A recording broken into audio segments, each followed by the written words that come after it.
dengar. Apa kabar sobat Giwar?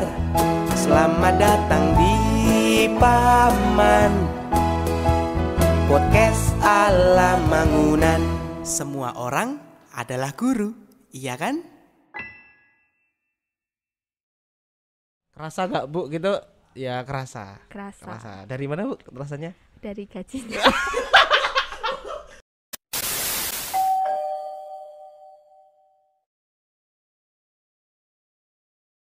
Oke, halo teman-teman.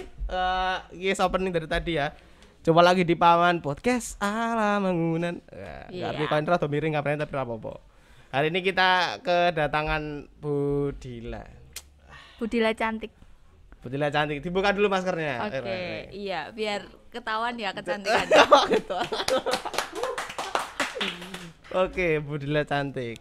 Tahu kan biasanya kayak gini ada Pak Mul cakep. Iya. Ada Bu Dila cantik, ini udah kelihatan asalnya dari mana? Oh, iya. Dari unit mana?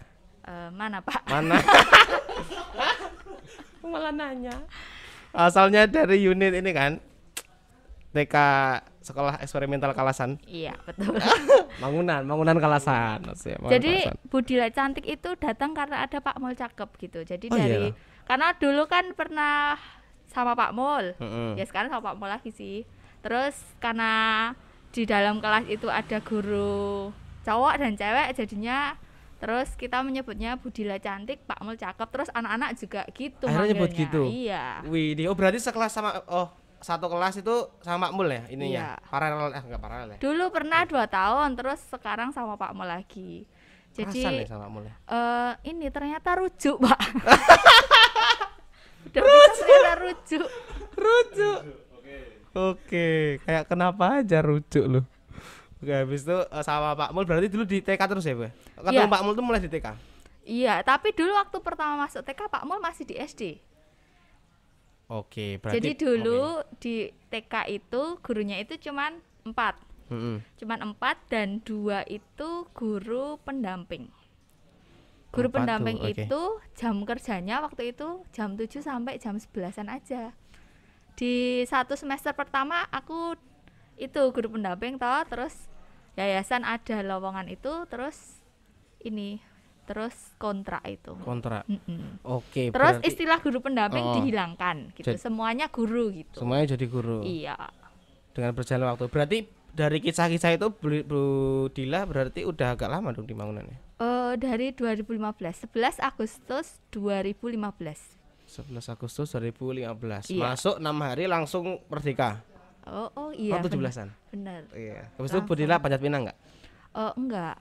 Ini balap karung. Balap karung. Tak kira masukin paku di botol. Aduh, malah ngomongin lomba-lomba. Oke, berarti Bu Dila dari tahun 2015 ya? Iya, Udah 6 tahun ya? ternyata. Tadi sempat ngobrol sama Bu Dila. Kerasa gak Bu gitu? Ya kerasa. Dari mana Bu rasanya? Dari gajinya.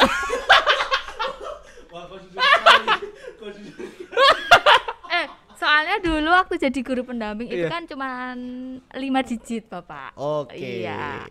Terus seiring berjalannya waktu, jadi memang ya saya pikir yayasan juga cukup mengapresiasi karyawan dan stafnya dalam bentuk salary yang layak lah. Layak gitu ya.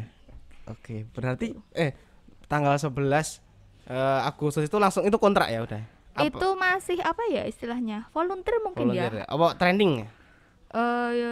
Bukan juga Ada sih. training enggak sih? Enggak. Ada. Aku ada soalnya. Beda ya kita beda. Waktu masuk kontrak ada training.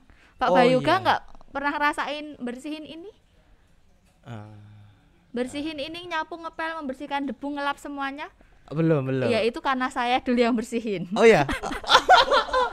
Gi, kamu jangan sombong. Ini ada senior Mugi di sini. Jadi ini kolam ini yang ngasih ikan. Jadi dulu emang setelah setelah sekian tahun tidak menerima karyawan baru, terus dilalah itu pas aku ada penerimaan karyawan baru dan di sini 3 bulan. Pak Bayuga juga 3 bulan. 3 bulan betul. 3 bulan dan 1 bulan atau 1,5 bulan pertama itu kita di sini kegiatannya baca buku sama bersih-bersih. Oke, dulu yang dampingin siapa, Bu? Dulu tuh yang nemenin? sama siapa ya? Sama Romo Edi juga, udah sama Romo Edi sih. Sama Ramedi ya seringnya. Keren loh Budila ternyata. Oh waktu itu Romo barenganku itu ada 6. Oh 6. Termasuk Bu Retno dan Bu Paula. Yang masih sekarang di Pak? Iya. Masih semua? Iya toh, Bu Retno, Bu Paula. Maksudnya 6-6-nya? Enggak, Oh, ada enggak. yang enggak 2. 3 enggak. Berarti yang masih sana ada Bu Paula sama Bu Retno. Oh ternyata barengan nih Bu Paula. Iya. Di sini Bu Paula, Bu Retno. Loh, Bu Ella? Bu Ella. Bu Ella iya ya. Kemarin tuh Bu Ella cerita kalau barengannya sama si Bu Paula, berarti sama Bu Dila juga. Oke. Jadi setelah maksudnya perjalanan ya. Sebelum kita flashback sebelum ke DED gitu. Bu Dila kuliah di Sanata Dharma. Sanata Dharma. Emang jurusannya bimbingan konseling. BK. Berarti di Payengan. Oh, sini dulu. Dulu 1 tahun di sini, semester 3 pindah ke Payengan. Oh, berarti jenengan mengawali di Payengan prodinya. Prodi iya. BK kan di Payengan sekarang. Oh, oke. BK tuh pindah-pindah ya di Sanata Dharma BD. Sekarang ke sini lagi. Oh, iya ya. Ya itu nomaden ya, enggak tahu nih kenapa BK. Terus akhirnya daftar ke sini. Iya. Bu Dila tuh di Sanata Dharma karena asalnya dari sini. Iya, asli Jogja. Ayo Jogja. Kita numpang di tempatnya. Iya, kalian menemui Jawa. Iya. Karena bapakku Jawa, bapakku dari sini nggak apa-apa. Kau, ini yang ini. Betah lagi. Betul lagi kan? Bapakku mah dari sini, jadi aku di sini nggak apa-apa lah. Gitu. Oke, berarti di Sanata Dharma BK terus daftar di sini. Iya. Bu Dila masih inget nggak itu dulu waktu daftar tuh nulisnya ingin sebagai apa gitu? Oke.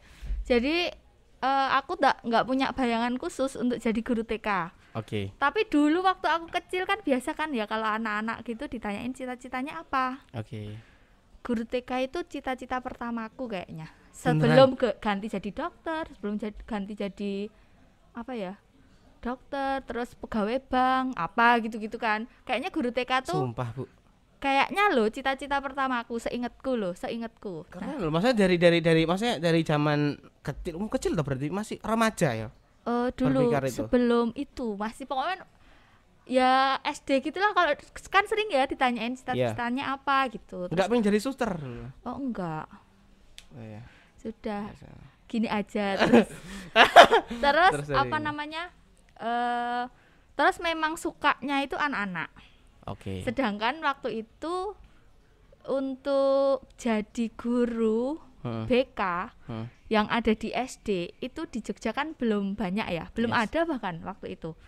Adanya aku harus keluar kota Jogja untuk jadi guru BK di SD. Yang SD-nya ada guru BK-nya lah, gitu. Tapi kan aku nggak mau nih jauh dari bapak ibu. Terus akhirnya aku pengen di Jogja aja dan April wisuda, terus di bulan awal Agustus ada tawaran di sini gitu. Dari waktu itu kepala sekolahnya Bu Rumai. Jadi ada teman kuliahnya Bu Rumai itu dosenku. Jadinya ini diinfokan gitu kalau membutuhkan, terus langsung ya udah langsung aku kesini masukin lamaran, terus langsung dipanggil untuk masuk, terus sampai sekarang ternyata 6 tahun. Sekarang ya, wah tepuk tangan dulu Ki. Ini BTW krunya cuma Iki nih, kita sepi hari ini. Cuma sepi ini, filmnya hilang, aman nih ngerekam semua ya, kamu kontrol Ki. Oke, nah jadi Bu Dila artinya sini tuh tempat pertama ya, maksudnya dalam arti setelah lulus kuliah langsung di Dinamika Edukasi Dasar di sekolah bangunan gitu. Iya. Dan sampai sekarang ya. Iya. Keren loh. Ini jarang, maksudnya jarang ditemukan guru yang mungkin wis nang kene terus udah stay di sini. Gitu, enggak pindah-pindah atau enggak, kan apa alasannya Bu Dila apa? Aku juga heran sih kok bisa ya. Kok bisa ya? Padahal aku sering mengeluh kalau ini tuh berat. Oke. Bu Dila mengeluh kalau ini berat. Iya, maksudnya gini. Dari tahun pertama kan 6 tahun tuh. Dari tahun pertama seiring berjalannya waktu tuh semakin kesini tuh semakin banyak tantangannya gitu. Iya, oke.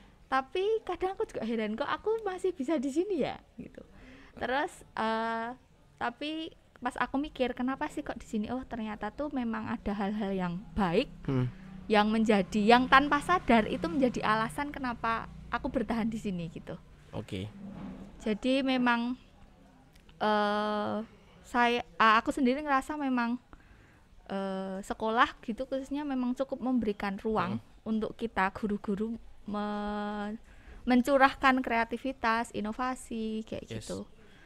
Dan di situ memang asik sih jadi tantangan gitu, walaupun secara kreativitas untuk membuat media yang apa sih, membuat karya apa gitu tuh aku ngerasa kurang gitu loh Pak. Jadi kekuatanku tuh nggak di situ gitu, nggak yang bikin pakai apa tangan gitu tuh nggak. Menurutku tuh kekuatanku tuh, kelebihanku tuh nggak di situ, tapi di sini tuh kayak apapun yang kita lakukan itu tuh diapresiasi gitu, dan satu dengan yang lain akhirnya tuh melengkapi gitu. Ketika aku nggak bisa bagian ini, ada temanku yang bisa gitu. Misalnya nih kayak panggung boneka ya, panggung boneka. Aku nggak bisa bikin media bonekanya. Oh, Bu Rumai bisa pakai kain flanel, dijahit gitu bisa. Aku yang bikin naskahnya, ceritanya kayak gitu. Jadi dari saling melengkapi itu tuh ini kayak lama-lama tuh bikin ternyata gini toh bekerja itu tuh kerjasama, dan teman-teman lingkungan itu juga mendukung sih menurutku, kenapa kok akhirnya bisa selama ini. Dan dulu tuh ada pengalaman menarik yang membuat aku itu guru TK atau aku gitu. Membuat aku tuh tersadar ternyata aku guru TK gitu. Jadi di awal mungkin di minggu-minggu pertama di sekolahan waktu itu kelasnya masih di Mangunan.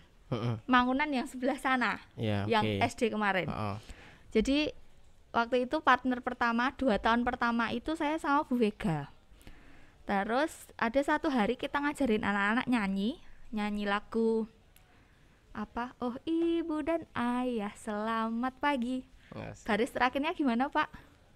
Ku pergi sekolah sampaikan nanti. Nah terus selamat belajar nak penuh semangat, rajinlah selalu tentu kau dapat, hormati gurumu sayangi teman, itulah tandanya kau murid budiman. Oke. Jadi ajak nyanyi guru TK. Terus ada yang gini anaknya di kelas, loh kok murid budiman, aku kan muridnya Budila.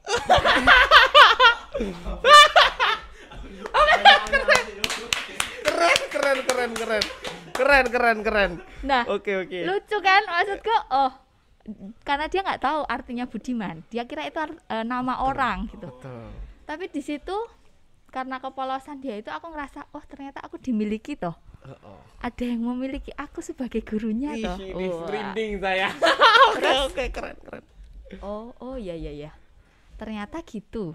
Dia merasa aku kan muridnya Budila, padahal itu tuh kayak masih di minggu-minggu awal gitu loh. Aku belum terlalu kenal juga sama mereka gitu. Tapi ada yang kayak gitu. Jadi emang kadang yang langsung bikin aku tuh terharu. Ternyata tuh gitu. Aku merasa dimiliki gitu loh sama anak-anak. Sekarang anaknya udah kelas 6. Udah kelas 6. Iyalah. Kan dari awal Budila masuk ya. Oke, dan ngomongin tentang guru TK juga budiman, mereka belum tahu ternyata anak-anak TK ini perlu dikasih tahu hal-hal seperti ini juga tadi banyak hal ya. Tapi yang paling besar terasa adalah anak-anak ini inget, maksudnya memiliki diriku dalam arti ini guruku gitu loh. Budila, aku nggak mau jadi muridnya budiman. Budila maunya, kalau Buman nggak mau juga dia. Harusnya keren. Itu luar biasa. Itu jadi pengalaman awal ya, masa adaptasi. Mungkin adaptasi kan bukan masa-masa yang nyaman ya. Menurutku ya, aku pribadi adaptasi itu hal yang mungkin melelahkan gitu. Tapi anak-anak dengan kayak gitu membuat kita keren. Nah kan berarti Budila masuk langsung di TK ya? Iya. Dan nggak pengen kemana-mana. Jangan ngomong di sini dong. Colongan ini. Colongan Romo denger ini malah justru dipindahin atau malah didengar ya suara hatiku. Bisa. Nah, ini saya nggak tahu ini. Dikat aja ini. Oke. Tapi nyaman banget di TK ya? Nyaman karena emang dasarnya tuh suka sama anak-anak gitu. Jadi setiap hari hari-hari di TK itu memang apa ya, ada hal-hal spontan yang bikin senang, lucu gitu loh, yang di luar dugaan gitu dari mereka. Dan Betul. melihat progres kemampuan mereka, perkembangan mereka dari yang nggak bisa jadi bisa tuh kayak jadi kepuasan tersendiri kayak Apresiasi gitu. yang sesungguhnya sebagai seorang guru lah ya. Betul ya. Oke. Terus bahkan ini mungkin Bunda Lela di TK ini kan sebagai kayak apa ya, grace, anugerah dari Tuhan yang mungkin awalnya dulu pengen jadi guru TK yang tidak dinyana-nyana dari BK, pengen konseling, akhirnya kayak dikasih Tuhan gitu. Ini nih cita-citamu gitu, cita-cita awalmu jadi guru TK, mungkin akhirnya ada Dikembaliin lah. dikembaliin disyukuri sana. Walaupun mungkin waktu kuliah dulu nggak kepikiran untuk masuk di PGTK ya, maksudnya di Iya. BK gitu. Tapi Tuhan mengembalikan itu. Oke. Keren lah. Oke, nek untuk pengalaman ini. Tadi betul udah cerita banyak sekali pengalamannya. Katanya Bu Dila ini kan merasa bahwa mungkin Bu Dila tidak begitu menguasai atau bakatnya mungkin tidak di bagian handmade atau segala macam. Tapi ternyata Bu Dila mencoba itu.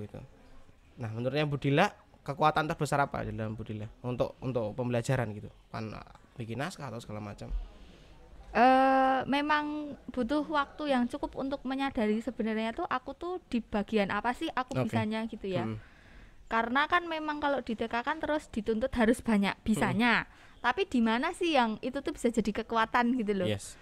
Nah, di akhir-akhir ini tuh karena terpaksa kita harus pembelajaran jarak jauh ini. Terus kok tiap cerita kok aku yang bikin naskahnya. Terus aku mikir, apa memang aku tuh di situ ya? Oke.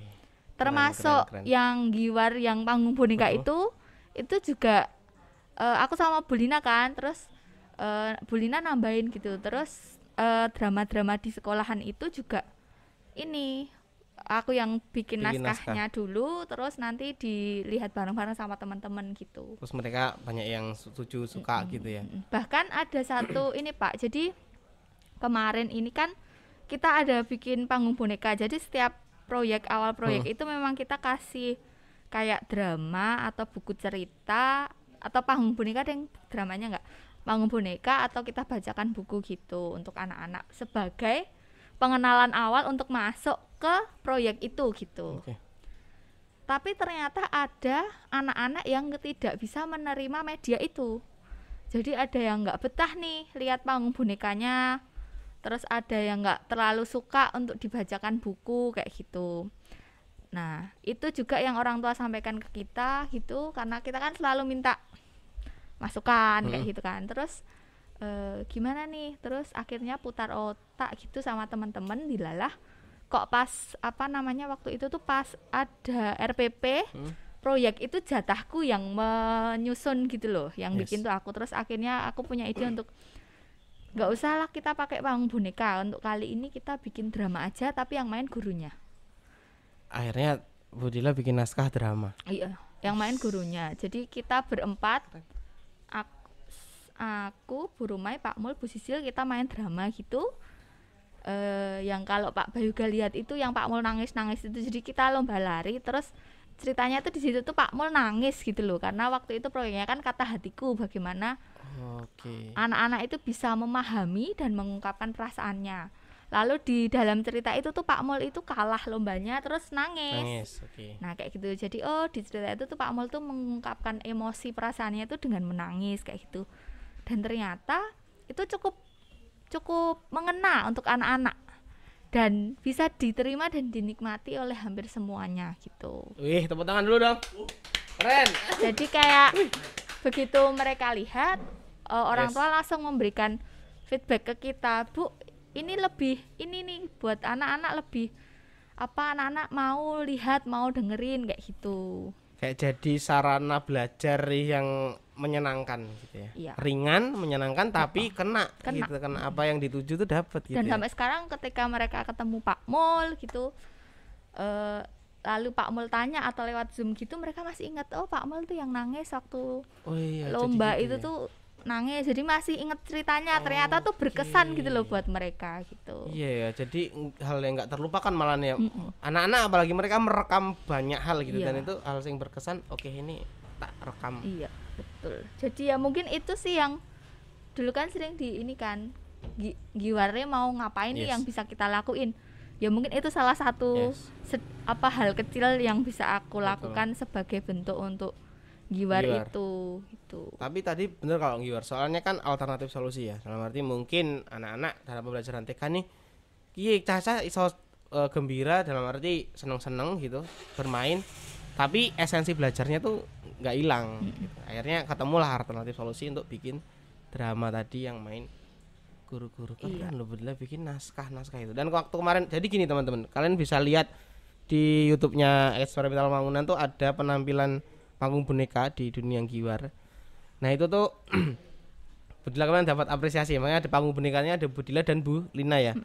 Dan itu kalian harus nonton di YouTube-nya TK, karena nggak cuma bikin naskah, Budila ini seorang dubber udah dibilang gitu ya. Aku nggak ngerasa expert di situ loh padahal. Tapi itu sumpah kayak ini siapa kayak. Dan itu harus tag berkali-kali karena di tengah-tengah aku lupa dong gimana suaranya. Iya. Iya mau, karena habis Bu Lina mungkin habis lawanin ngomong ya, kita lupa. Betul. Bu Lina pun juga gitu.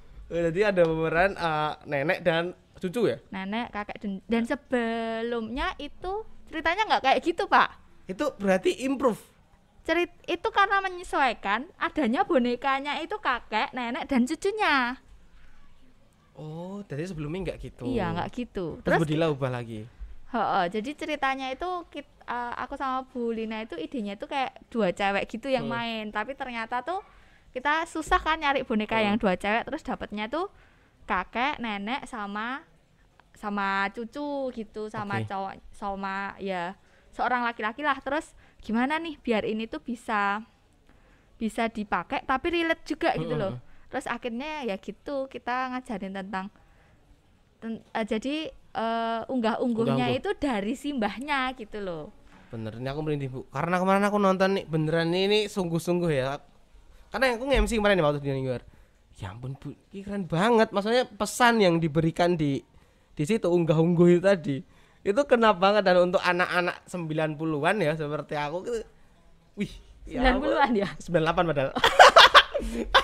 Ya anak-anak menuju 2000 itu kan kartun-kartunnya kayak si Unyil, boneka-boneka itu kan. Jadi seneng gitu lihatnya, seneng. Ada kerinduan gitu untuk itu sih. Jadi ya berangkat dari situ ya, karena sekarang kan tontonannya YouTube dan kebanyakan kan pakai bahasa Inggris ya. Yes. Dan yang jadi keprihatinan lagi adalah sampai mereka itu kesulitan ngomong bahasa Indonesia. Jangankan bahasa Jawa. Bahasa Indonesia pun agak sulit gitu loh untuk artikulasinya gitu, karena mereka udah terbiasanya tuh pakai bahasa Inggris. Kadang ya, di rumah juga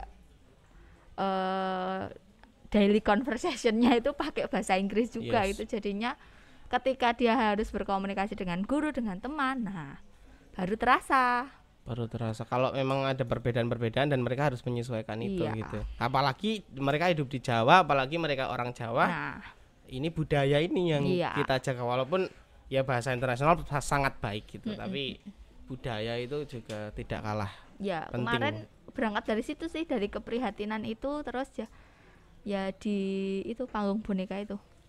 Dan di situ kan pakai bahasa Inggris ya. Ini ada Inggris-Inggrisnya ya kan. Iya. Nah, itu Bu Lina enggak mau karena menghindari ngomong pakai bahasa Inggris. Oh, gitu. Jadi dia enggak mau jadi karakter cowoknya itu. Kalau Bu Lina lihat tuh. Oh, Bu Lina begitu ya. Ini kameranya yang sini sedang habis baterai, jadi kita ke sana. Ternyata jadi nenek nenek yang genit, cocok banget. Cocok banget, betul. Kalau nenek-nenek untung bukan nenek Belanda. Susah lagi nanti bahasa Belanda. Oh iya. Nenek-neneknya untung Indo ya. Jadi bahasanya waduh sulit, mana nenek-neneknya kayak galak gitu ya. Keren banget. Dan kemarin juga cukup ini juga dengan teman-teman. Jadi memang dunia giwar itu memberikan ruang untuk kita semua. Keren ya. Dari unit TK, SD, SMP bahkan karyawan tuh jadi mengenal dekat gitu loh. Wah, tepuk tangan untuk dunia giwar. Ada season 2 Pak? Wih, ada lah pasti. Jadi mikir lagi dong. Hah? Mikir lagi dong. Iya, ini lokakarya nih sudah. Lokakarya. Tapi ini hari ini malah Budila pada masukan seperti ini bisa kita gunakan untuk apresiasi untuk program laboratorium, juga mungkin apa yang perlu diperbaiki gitu. Oke. Keren banget loh ini, ya aman ya. Berarti gini, aku dengar Budila di podcast ini juga sepertinya Budila orang yang suka bercerita ya. Oh iya, aku suka bercerita dan didengerin.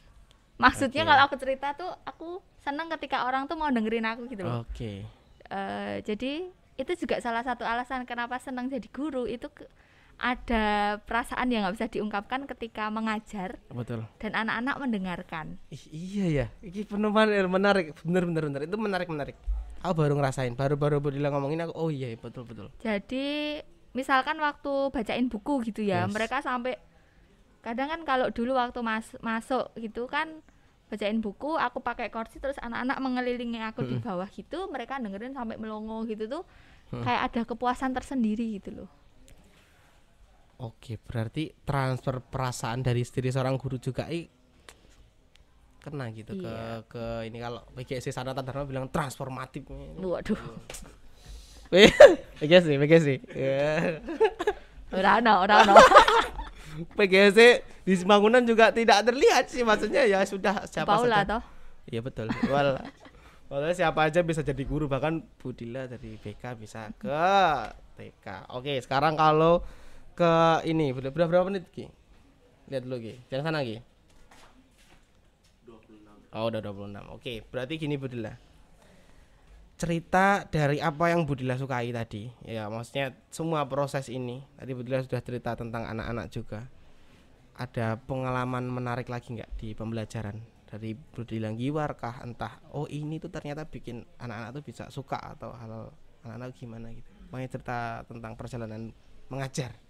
Oke, kalau menarik itu mungkin banyak ya Pak, tapi mungkin berkesan atau tidaknya gitu ya. Jadi memang dengan anak-anak TK itu memang ada, setiap hari itu pasti ada hal baru yang kami rasakan dari spontanitas mereka gitu. Yes. Dan itu tuh kayak jadi energi tersendiri buat kami gitu loh, buat saya khususnya dalam mendampingi mereka gitu.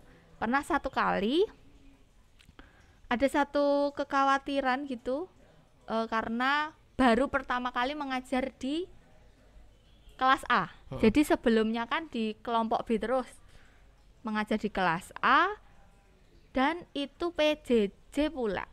Oke. Sama sekali nggak ketemu kan, nggak kenal sama anaknya gitu. Terus waktu itu saya sama Bu Lina terus kita gimana nih gitu, dan ternyata memang benar. Jadi karena nggak ada pemetaan juga, nggak pernah ketemu, mereka pertama kali sekolah langsung mereka belajar di rumah. Terus akhirnya suasana di kelas itu kayak krik-krik gitu loh, kayak garing gitu, kayak karena nggak kenal. Yes. Tidak ada, dan itu memang yang jadi kekhawatiran kami dari awal, nggak ada kedekatan secara emosional. Sedangkan kalau mengajar di TK itu aku pikir itu sangat perlu gitu loh, sangat perlu gitu, karena kan mereka masih ini ya, masih terikat dengan keluarga dan khususnya orang tua. Jadi untuk mereka mau belajar dengan kami ya kita harus dekat dulu nih dengan mereka. Tapi ternyata itu beneran nggak dapet banget gitu loh, susah gitu loh.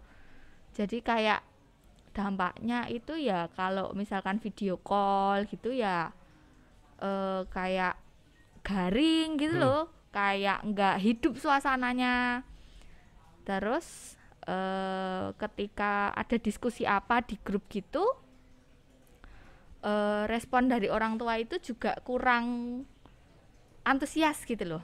Terus Bu Lina, saya sama Bu Lina waktu itu yang pertama memunculkan ide gimana kalau kita bikin foto, kita print foto, kita kasih nama anak, kita tempel ke mejanya mereka satu-satu. Waktu kita video call kita tunjukin, kenapa? Biar mereka itu ngerasa mereka punya kelas, mereka sekolah dan punya kelas, bahkan punya mejanya sendiri-sendiri gitu. Keren. Terus akhirnya ya gitu, terus tiap video call gitu, yuk kita lihat yuk mejanya Noah, yuk kita bawa HP-nya tuh, nih mejanya Noah ya, ini ada fotonya itu, terus nanti siapa, Bening, oh ini Maxi, kayak gitu. Nah terus mereka ternyata happy banget gitu, senang banget gitu. Wow. Dan ketika ada sesuatu yang sudah mereka lakukan gitu, misalkan mereka berani bernyanyi atau bisa menjawab pertanyaan gitu, kita siapkan apresiasi dalam bentuk yang sederhana aja deh. Misalkan waktu itu simbol bintang atau emoticon senyum kayak gitu. Jadi waktu video call mereka bisa melakukan sesuatu gitu, oh dapat bintang. Ya, bintangnya itu kita bawa tuh. Jadi HP-nya itu dibawa tuh. Bintangnya itu ditempelin di fotonya mereka gitu. Terus langsung di layar tuh kelihatan langsung semangat gitu. Wah, Happy banget gitu. Keren. Terus dari situ kelihatan ini ya. Setelah itu suasana kelasnya itu kayak jadi semakin hidup gitu, dan mungkin bahagianya anak-anak itu menular ke orang tua sampai akhirnya orang tua juga lebih semangat. Bahkan sekarang heboh banget nih kelas yang ini yang sekarang kelas B. Heboh banget, orang tuanya semangat dan antusias banget gitu loh. Keren Bu, sumpah Gitu sumpah deh. keren banget. Itu mungkin ide yang maksudnya dalam arti apa ya, pelaksanaannya sederhana. Tapi nilainya itu loh, filosofinya itu akhirnya kena banget ke mereka. Bener tuh, akhirnya mereka ngerasa memiliki kelas, merasa terapresiasi. Itu ya kata Romangun ya, anak-anak tuh belajar saat mereka dengan diapresiasi mereka belajar. Ih, luar biasa Budila. Ini sudah 30 menit Budila cerita banyak hal dan wah, mantap sih. Aku kan kita nggak pernah berbicara intens sampai sebelumnya ya. Iya. Baru ini ya Man ya. Iya. Kita nggak kenal. Ya kita nggak kenal. Terus ternyata ngobrol sama Budila ya asik sih. Terus tahu kalau Budila tuh orangnya dalam arti suka menulis. Besok kalau ada literasi untuk menulis mungkin Budila juga bisa berbagi inspirasi menulis naskah. Sebelumnya aku ngerasa itu bukan passion aku loh. Aku nggak suka nulis, bahkan kuliah pun aku nggak pernah punya catatan. Iya, kenapa ya tiba-tiba Tapi muncul ketika itu bikin cerita dan harus memilih kata-kata yang pas gitu, kok akhirnya tuh ngalir aja gitu. Terus alurnya tuh bagus, dalam arti value-nya tuh kena Bu, nilainya, pesannya tuh tersampaikan loh. Karena aku bukan tipe orang yang suka bertele-tele, jadi Okay. cerita pun pasti aku langsung nggak banyak basa-basinya gitu, langsung to the point gitu. Singkat aja gitu, nggak usah banyakan basa-basi. Oke, keren. Berarti Budila baca nggak? Suka baca nggak? Enggak. Nggak apa-apa. Ya berarti Jangan dimasukin di itu ya, apa? Mouse. Jangan ya. Pak Andi, nih Budila biar baca. Oke, berarti Aku suka bacanya novel. Nah itu webtoon, kan baca. webtoon kayak gitu. Ya akhirnya inspirasinya ke webtoon terus jadi cerita ya, maksudnya ada inspirasi sana. Keren juga loh. Berarti sekarang sering baca itu webtoon. Ya agak lama enggak sih, karena Novel. kalau sekarang tuh kayak lebih banyak waktu buat ini. Kalau agak slow gitu hiburannya sekarang nonton drakor kayak gitu. Drakor. Baca novel, webtoon tuh agak berkurang sih akhir-akhir ini. Oke, tapi ada proses membaca ya, novel segala macam kan Budila suka baca. Oke, makasih Budila. Sama-sama. Terima kasih banget nih kamera yang sini. Maaf teman-teman karena hari ini baterainya ini ternyata ada kendala di alat. Jadi mungkin kita ada master sini. Thank you semuanya udah nonton video Paman hari ini. Budila ada terakhir nih Budila, moto atau yang visi Budila pegang selama ini. Selama ini Ya apa itu? mungkin ada sampaikan. yang jadi alasan untuk terus bertahan, maksudnya bertahan dalam hal apapun ya, bukan hanya pekerjaan, mungkin juga kehidupan yang lain gitu, adalah bersyukur. Apapun itu kondisi, di dalam kondisi yang sesedih saat kita sedang terpuruk pun, ketika nggak ada alasan lagi untuk bersyukur, tapi masih ada satu alasan untuk bersyukur, yaitu kita masih diberi kehidupan dan bernafas. Widih. Oke, udah bagus Bu. Tutup aja. Oke. Thank you Budila. Tepuk tangan dulu Budila. Terima Sampai jumpa di Paman selanjutnya. kasih.